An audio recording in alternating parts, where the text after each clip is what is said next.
It's nearing midnight on a Friday evening towards the end of May 2023, and we're in Busan, South Korea. This is the country's second largest city. We're in the north of the city, where a taxi is speeding along a main road. The driver hasn't really managed to take a good look at his passenger, a young schoolgirl who's dragging a suitcase. But she's asked to be driven further north, so that's where he's going. He weaves in and out of the traffic, and as he leaves the city, it's not long until the road is flanked either side by luscious green hills. Eventually, the driver turns off the main road and slows to a halt. They're here. They've left Busan completely and are now in a wood somewhere. It's very quiet here and very secluded. The driver thinks it's an odd destination, especially this late at night.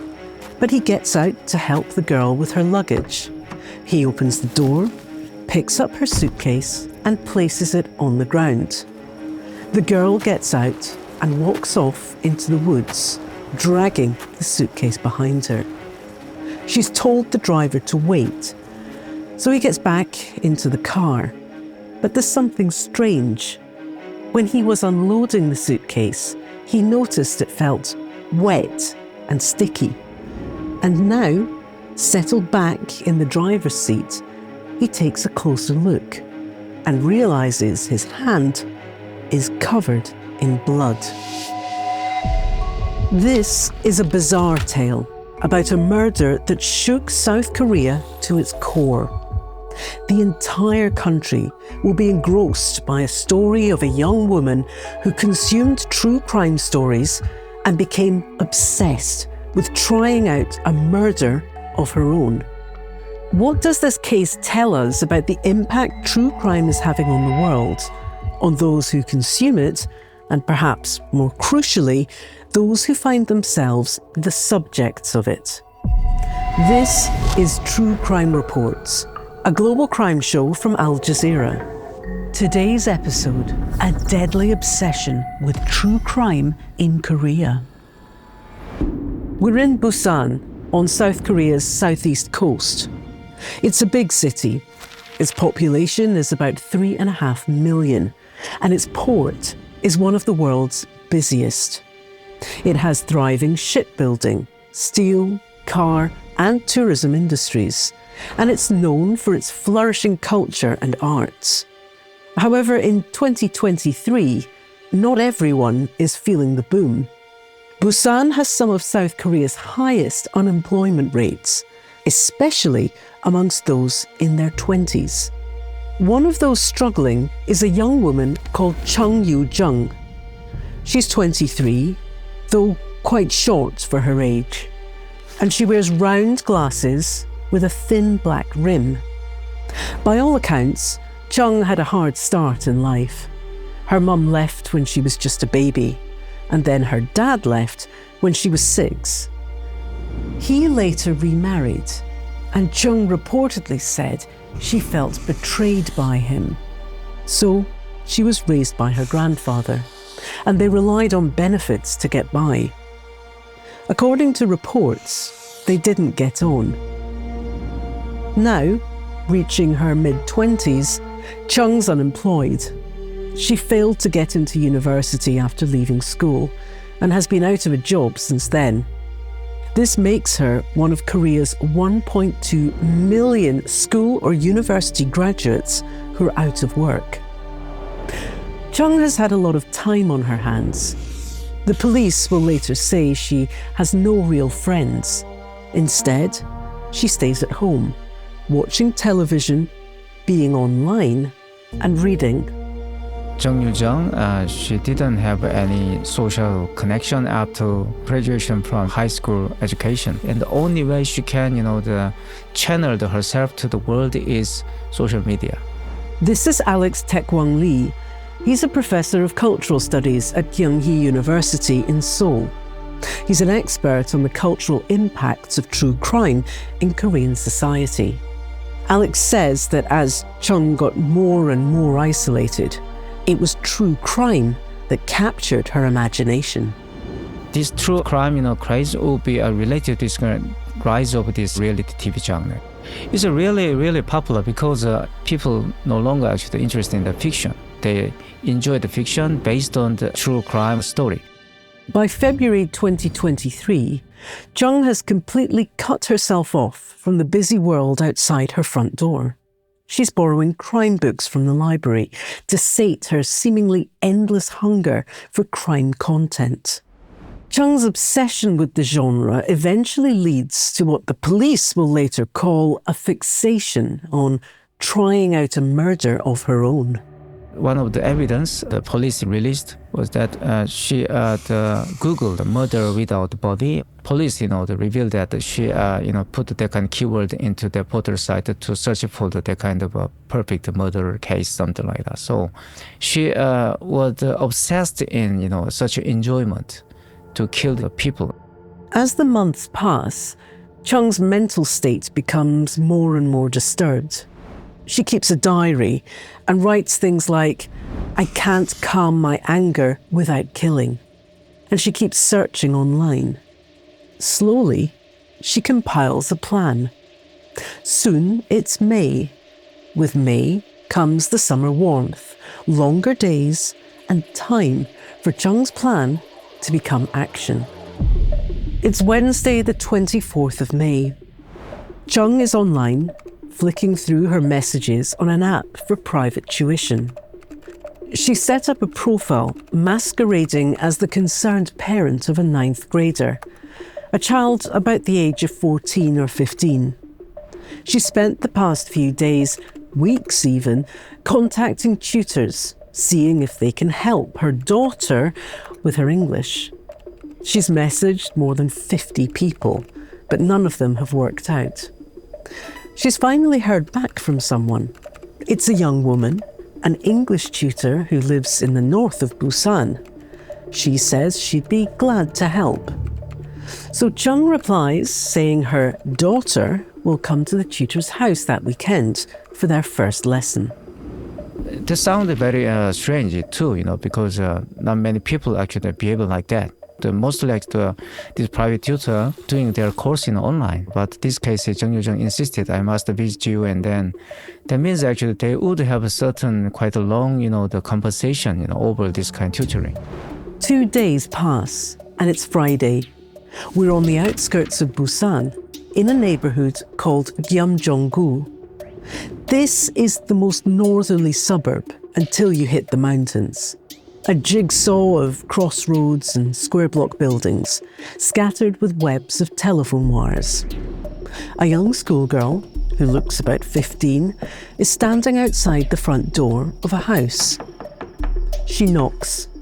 The tutor answers and lets her in, assuming that this is her new student. But it's not. It's actually Chung, dressed in a school uniform. Police will later say that her short height will have helped her appear younger. This is what happens next. Once inside, Chung immediately pounces. She pulls out a knife and stabs the woman over and over again. Chung continues what will later be called her, quote, frenzied attack, long after it's obvious the woman is dead. The autopsy later counts 111 wounds. Chung also mutilates the body. She tries to remove the woman's fingerprints, which some media says was an attempt to avoid identification of the body. Then she leaves the house. She goes back to her own place, the one she shares with her grandfather, and gets a suitcase. There's astonishing CCTV footage of her walking along a pavement ever so serenely and wearing a face mask, wheeling the case behind her. She returns to the tutor's house, drops off the bag and leaves again. This time, she heads to a supermarket. She buys bin bags and bleach. Back at the scene of the crime, she gets to work, and soon, Chung is left standing in front of a pile of bloody clothes and a full suitcase. Chung has taken the woman's ID, wallet, and phone. Police later say this was an attempt to make it look like the woman had disappeared. The identity of Chung's victim was never released. All we know is she was 26, well-educated, and had worked her way up to being one of the most popular tutors on the app when Chung found her. We know the next part of the story. Chung calls a taxi and asks the driver to take her to Yangsan, a city just to the north of Busan. It's past midnight when she dumps the suitcase in the woods. Alex explains how this left Chung exposed. She didn't have any solid logic, to explain her behavior. That's why actually the taxi driver, had some suspicion and then reported the police. Seeing the blood on his hands, the taxi driver freaks out.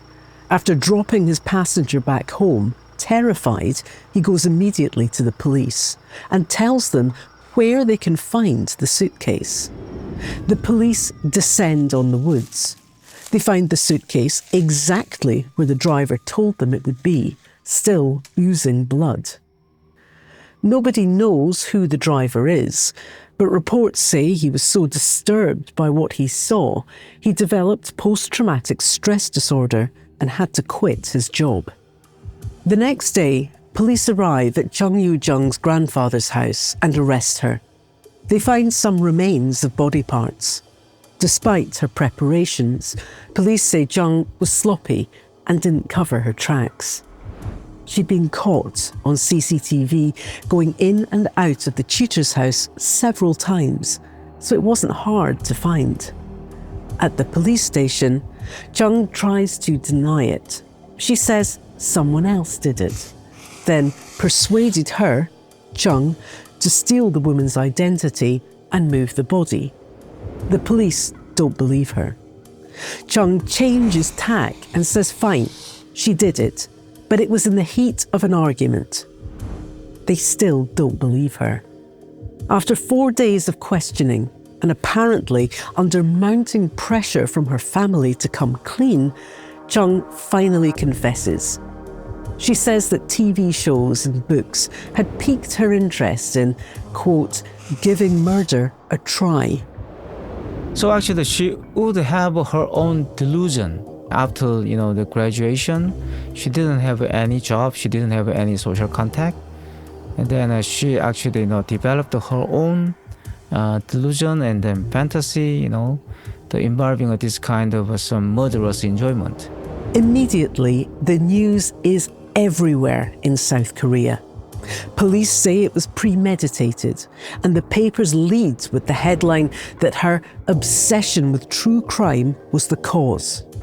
Police announced they're doing tests on Chung for psychopathic traits. Apparently, she told them she was being haunted by the tutor. Chung says her victim came back to life after she'd stabbed her and talked to her. Psychology experts weigh in on the subject and suggest Chung, who had repeatedly failed to get into university, may have been jealous of the woman who had gone to a well-renowned university. They point out the fact she took her ID, phone and wallet. Perhaps she wanted to become her. Alex thinks Chung displayed some schizophrenic tendencies. Schizophrenia is not a dangerous, disease, and then you need actually that kind of treatment and then proper, the process of stabilizing this kind of schizophrenia is possible. But she was totally abandoned and then she was isolated, and that was one of the reasons, she involved this kind of crime. The rumours mount. Within a week, Chung's grandfather gives a statement to the press. He expresses his, quote, sincerest apology to the victim's family for failing to raise my granddaughter properly. The next day, the 2nd of June 2023, Chung herself gives a statement. She stands in front of the police station in a black coat. Her face is completely covered by the rim of a large black hat. Journalists fire questions at her. 혹시 피해자를 왜 살해하셨습니까? 피해 여성을 범행 대상으로 특정한 이유가 뭔가요? Chung, hidden behind the hat, only replies that she is truly sorry for the victim's family. The journalists press on. 살해 후에 여러 차례 집을 오가셨는데 혹시 이유가 있었을까요? 실종 사건으로 위장하려고 했습니까? In response, Chung, whose face we still cannot see, says simply, "I must have been out of my mind." But South Koreans, glued to their TVs and following the case on social media, feel little sympathy. The people she'll really need to convince will be the jury. The public's thirst for gossip and tales of murder and wrongdoing is nothing new. The gruesome stories of Brothers Grimm delighted audiences in the 1800s, and the so-called trials of the century were littered through almost every decade in the 1900s. There were the Scottsboro Boys in the 30s, the Nuremberg trials in the late 40s, then the Chicago 7, the Manson murders, O.J. Simpson. The list goes on. The spread of radio in the 20s and the invention of television in the 50s suddenly made other people's lives a lot more accessible. But it wasn't until the mid-2010s when true crime was suddenly everywhere. It started in 2014 with the American podcast Serial, which investigated the murder of a teenage girl in the 1990s and asked whether the guy they put away for it was wrongfully imprisoned. By 2020, true crime was the third most popular podcast genre worldwide. This trend has followed into books and TV as well. Bingeable crime series have become a television staple all over the world. Alex, who studies the cultural impacts of true crime, says social media is central to this huge shift. Social media means, that everybody can be, broadcaster, and then they actually, dig into this kind of hidden or some unanswered, the crime case, and then they try to find out the solution. Isolated and alone, Chung Yoo-jung was drip-fed a constant stream of true crime that too often glamorized the crime over the impacts of it. According to Korean police, the temptation to try it for herself proved too much. And similarly, on the other side of the coin, this desire to become a part of the story is increasingly leading to a rise in amateur detectives and passionate social media sleuths. My name is Craig. I live in South Korea at the moment. I'm originally from South Africa, and at the moment I'm an English teacher. This is Craig Wainwright. In 2023, his life was turned completely upside down by what the media called TikTok sleuths. He's agreed to share his story with us. Craig's story starts in 2017, when he first started dating the woman who would become his wife, Ashley. Our life together, it was fun. We dated for a bit in 2017, and then we very quickly decided to move in together. It was the first real long-term commitment, long-term relationship that I'd ever really had. And I enjoyed her company greatly, and we went on all kinds of adventures. Craig describes a loving and fulfilling relationship.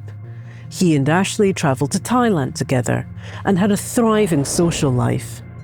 After 3 years, they got married in September 2020. But then things began to change. I think a turning point kind of came around as COVID was starting to kick in. She started getting involved with substances a lot more, and I tried to help her through it all. She always kind of had an issue with substances, but it really sort of picked up when COVID started. And it was like we were sinking into quicksand. Ashley had her first serious overdose in 2022, which left her needing 7 weeks of dialysis treatment. In December, Craig and Ashley decided it was best for her to go back to her home country, the US, to receive physiotherapy. After 6 months, she returned to Korea. And we were ready to start again in June, July of 2023. And it was great. She looked fantastic. She had all of her energy back. It was like we were back to where we were at the start of our relationship. But very quickly after that, in the space of a few weeks, things started to go back to the bad stuff. She started going back to the substances. And it was in the last 5 weeks of her life, I remember there were like medical incident after medical incident after medical incident. Craig says Ashley underwent multiple surgeries, but was then in a car accident and had a flare-up of her fibromyalgia, a chronic condition that causes pain throughout the body. For all of these incidents, she was prescribed a cocktail of powerful painkillers. And then later on, I found out that she was actually taking these drugs from clinics nearby and self-medicating with them. Her health quickly deteriorated. After weeks of intensive and round-the-clock care for Ashley, Craig says he was at his breaking point, dealing with his own stress-related health concerns like heart palpitations and body pain. So one night, on the 31st of August 2023, Craig told Ashley he was going to spend a night at a hotel to get some rest. Leaving her alone in the apartment, he planned to return the next day with enough energy to continue looking after her. And that was the night that she, for some reason, took a lethal dose of the medications that she had, and she died from them. Ashley's body was found outside their apartment. She'd climbed out the window and had fallen from the balcony on the second floor. Craig says that his head was racing, trying to figure out what made her do it. So a lot of thoughts of like, well, maybe this was self-inflicted, this was some kind of self-harm. There was a lot of uncertainty around all of that, and I really didn't know what had really happened. I was looking at the evidence myself in the wake of her death, trying to understand what was happening. But it will turn out that Craig wasn't the only one wondering about the circumstances of his wife's death. The story got out and quickly moved online. Social media accounts began feverishly posting about it. Videos and posts appeared on forums, openly discussing Ashley's death, calling it suspicious and strange. This is Craig Wainwright. Let's talk about it. These events that led up to her death, if separate, they all sound very innocent. But put together, it sounds very suspicious.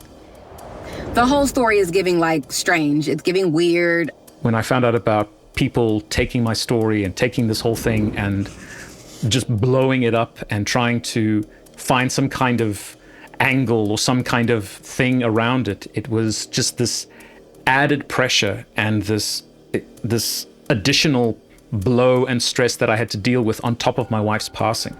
As more and more videos appeared, rehashing the details of Ashley's death, Craig, sitting at home, his phone pinging, didn't know where to turn. He began to withdraw. Honestly, when I found out that there were people on TikTok and stuff taking the story and the videos and stuff and just creating a whole thread and stream around it and connecting with stuff, I became so utterly petrified of any form of social media or any kind of interaction on social media that I kind of just turtled and I just pulled in my fins and I tried to hide from the world as much as I could and just focus on handling my wife's remains. And then, at some point, the tide turned and everyone turned on Craig.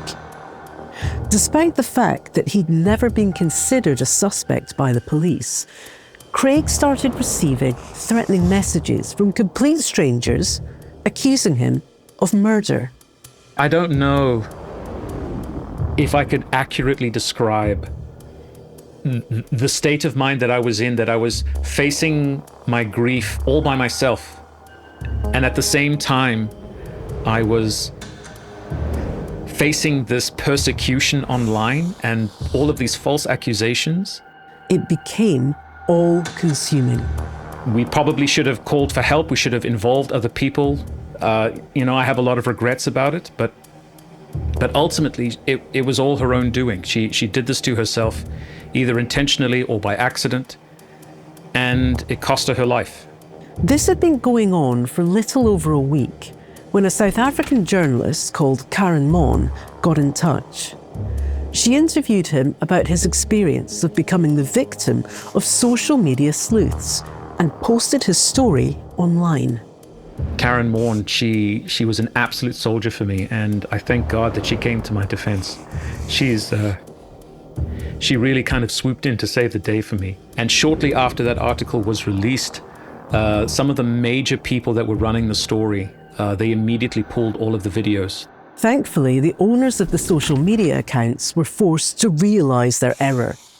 They took down their videos and apologised to Craig, but the damage was done. Craig still finds what happened during those few days so deeply traumatic, he wasn't sure he should talk with us for fear of reigniting the flame. But he wanted to share his story in the hope it would show the devastating impacts that this perception of true crime as entertainment can have on people's lives. And I'm not looking to send someone to court. I don't like litigation. I don't want to involve anyone in that kind of thing. I want peace in my life. I want happiness. I want serenity in my life. I want joy and laughter. These are the things that I seek after. So this is the big question. Is true crime doing more damage than good? Some people say it's an important part of culture. One writer even says it's a useful tool which societies use to collectively process the bad things that happen to us. And it's also true that true crime shows, and podcasts in particular, have led to unfathomable breakthroughs in cases, some of which had previously gone cold. The podcast, The Teacher's Pet, by the Australian newspaper, helped a court prove that a man called Chris Dawson had murdered his wife after all, 4 decades later. Or Nikki Adimando, an American victim of severe domestic abuse who was imprisoned for the murder of her boyfriend, was released largely thanks to Lemonada Media's podcast called Believe Her, which attracted huge attention to her case. True crime stories that have a public interest are valuable, but the genre has no shortage of critics. For Chung Yoo-jung, an isolated and mentally fragile young woman, it sucked her in and became all-consuming. The judge in her case said she had, quote, spread fear in society that one can become a victim for no reason. And for Craig Wainwright, TikTok sleuths twisted the narrative about the way his wife died in a way that he's had to deal with ever since. Interestingly, in both cases, justice was technically served. Chung Yoo-jung was sentenced in November 2023 to life in prison. Those TikTokers who pointed the finger at Craig were eventually shown to be wrong. But an issue that many critics of the genre point out is that the damage may already have been done. Craig and many other victims of true crime gone wrong who've also spoken out will have to live with the impact of those falsehoods forever. The narrative that people will believe is the stuff that they'll see on the social media instead, that truth is not important anymore. It's the story that we want. We want heroes, we want villains. This man looks like he's a bad guy. Let's condemn this man before we even know who or what he might be about. This has been the first season of True Crime Reports, a global crime series from Al Jazeera. I'm Hala Mohideen. See you next time.